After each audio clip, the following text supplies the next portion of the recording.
What is going on, everybody? It is your boy, the Bad Diggity Dizzle, back with another New York Giants video. Of course, last night the New York Giants went out and they picked up the fifth-year option on both Evan Engram and Jabril Peppers. I do think that this is a very good move. Obviously, Evan Engram has been the hot topic of trade rumors. He's been injured most of his career, but I do like the fact that they pick up the fifth-year option. It's only going to cost them $6 million for Evan Engram. Let's see if we can keep Evan Engram on the field this year and see if Jason Garrett can make something out of Evan Engram's talents. Now, there's no doubt about it. Evan Engram's got a world of talent. He is very fast. He is, obviously he's a mismatch when he's in against linebackers and against safeties. He should be able to get open, but his biggest problem has been the injury history. So no matter what Jason Garrett brings here, if Evan Engram can't stay on the field, he ain't going to help the Giants. But I do like the fact that they pick up the fifth-year option on Evan Engram. I also like that they did it with Jabril Peppers because he's only going to cost us $6.8 million for a fifth-year option. And he and Xavier McKinney are both extremely versatile, and that's going to help out our secondary an awful lot, knowing we can line either one of those guys up wherever we want to for the most part and try to confuse opposing defenses. So I do like that they signed those two guys, or rather picked up the fifth-year option on both players. But I want to talk to you Giants fans in this video, and again, leave your comments below. Let me know what you think. Jadeveon Clowney is still out there. The New York Giants are like a 5-1 odds of signing Jadeveon Clowney. They have said they're not interested in Jadeveon Clowney, and I understand that.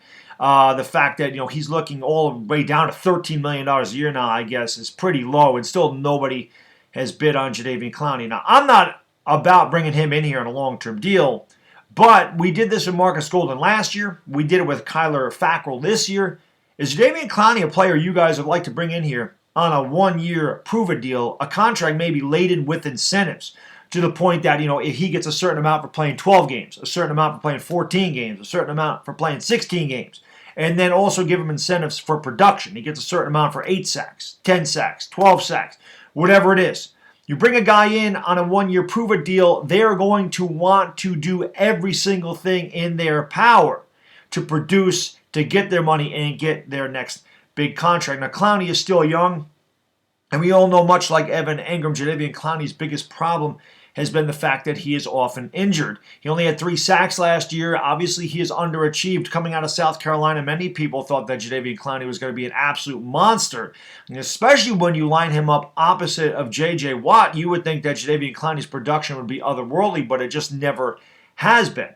But the New York Giants did not address this edge rusher at all in the draft. They did not address it in free agency. I know a lot of Giants fans are concerned that, hey, how are we going to get to the quarterback? How are we going to put pressure on the quarterback? We don't have a legitimate pass rusher. Now, unlike Justin Britt, who's a center in coming off an ACL injury, he is not going to make a super big impact playing center, especially when we have a bunch of young guys like a Nick Gates who may be able to move over to center, or we drafted Shane Lemieux, who may be able to play center as well, and it probably is going to be projected to be the Giants' future center. We really don't need a Justin Britt, but we don't have that edge rusher at all unless somebody just pops up out of nowhere like a Carter Coughlin or O'Shane Ximines becomes, takes the next step up by a lot, as well as Lorenzo Carter. But we don't know what those guys are going to bring. You do know what you get with Jadeveon Clowney.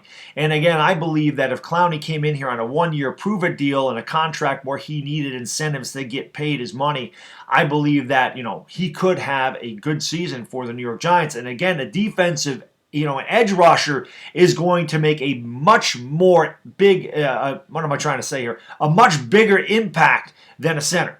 So bringing Jadeveon Clowney in here on a one-year deal might not be a bad idea for the New York Giants. I don't know if Clowney would do something like that or sign it, but it is an interesting thing to think about. Would you guys bring Jadeveon Clowney in here on a one-year deal? Now, he could come in here and have 16 sacks, and I still would not sign him for the next coming years. I would not give him another contract, and the reason I say that is I think when Clowney gets his money, then he's got no incentive anymore. He's got no motivation.